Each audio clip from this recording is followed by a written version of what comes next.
Hollywood says movies are back. Yeah, the same way MySpace said it was back in 2012. Because if this is the comeback, then someone forgot to tell the box office.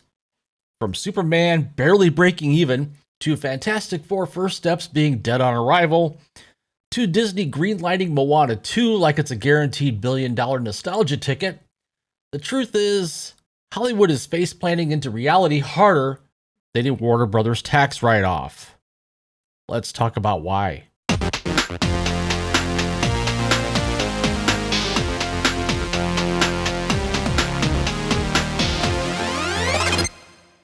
What's up, everyone? Welcome back to the channel, your weekly dose of truth, sarcasm, and secondhand embarrassment for the entertainment industry. If you're new here, smash that like button, hit subscribe, and ring that bell because today we're diving headfirst into the dumpster fire known as Hollywood 2025. Remember when the motto was survive till 25? Yeah, how's that working out for them? The media, well, they keep screaming. The box office is recovering. Audiences are back. Cinema is thriving again. Meanwhile, studio accountants are praying their next sure blockbuster doesn't get Aquaman into the abyss. Today we're peeling back the PR spin and looking at why Hollywood keeps failing and why the people in charge refuse to learn a single thing from it. So let's start with the one thing Hollywood can't gaslight: the numbers. The 2025 box office is down more than 20% from 2019. Remember that year? Endgame, Joker, Frozen 2, The Lion King.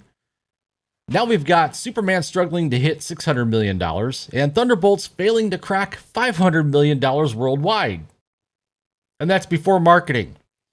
Because these CGI Frankensteins cost, well, they need to do somewhere in the $700 to $800 million range just to break even.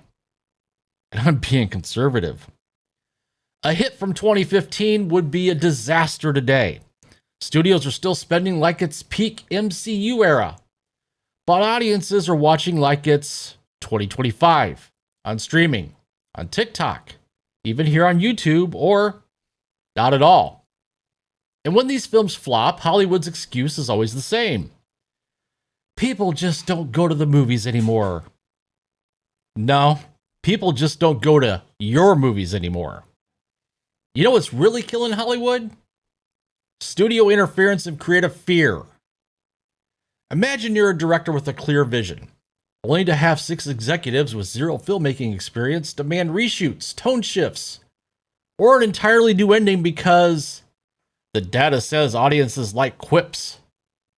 That's how we got Suicide Squad back in 2016.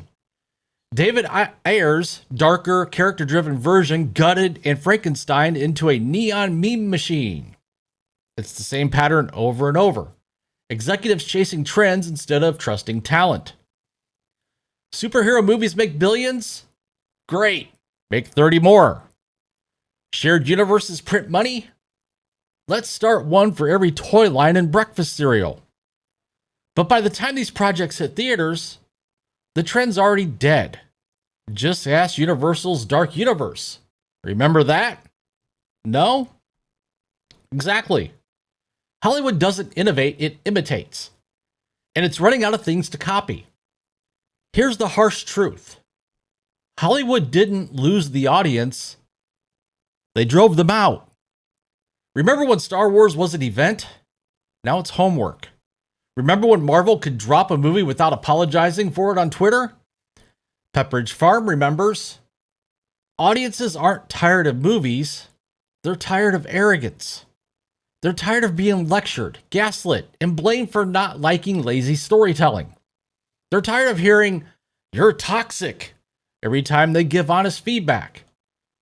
People don't hate female leads. They hate bad writing. People don't hate diversity.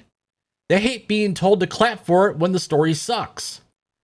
It's not toxic fandom, it's consumer fatigue. And instead of listening, Hollywood doubled down with more reboots, more remakes, and less soul. Streaming. Let's talk about streaming, because streaming was supposed to be the future. Instead, it's a financial black hole. Disney Plus, Netflix, Warner Brothers, all chased subscriber growth like it was a golden goose. Now they're laying off thousands and yanking content just to dodge residual payments.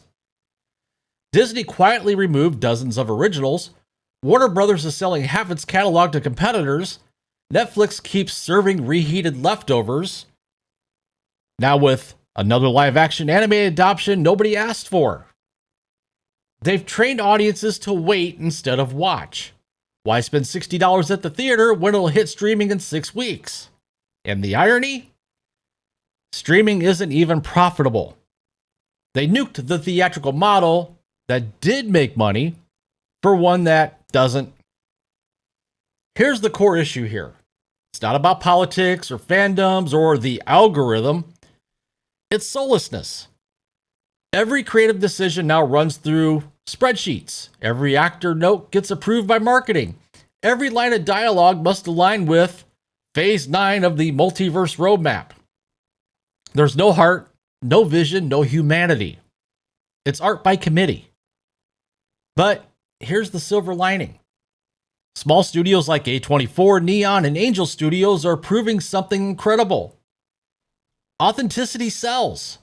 Movies made with passion and purpose connect with audiences for far more than corporate slop with $300 million budgets. Because at the end of the day, story still matters. So here's the truth. Hollywood doesn't have a money problem. It has an honesty problem. You can't gaslight your way to profit. You can't lecture your audience into loyalty. And you can't build a cinematic universe when your own house is burning down. The box office didn't collapse because of pandemics, piracy, or toxic fans. It collapsed because the people in charge stopped loving movies and started loving themselves. I'm the Critical Nerd, and if you're tired of watching Hollywood fail upward as I am, hit that like button, share this video out there with your friends and family, subscribe. Don't forget to hit that notification bell so you get notified when my other videos drop. And let's keep exposing the insanity together. Because the truth doesn't need special effects. It just needs a voice.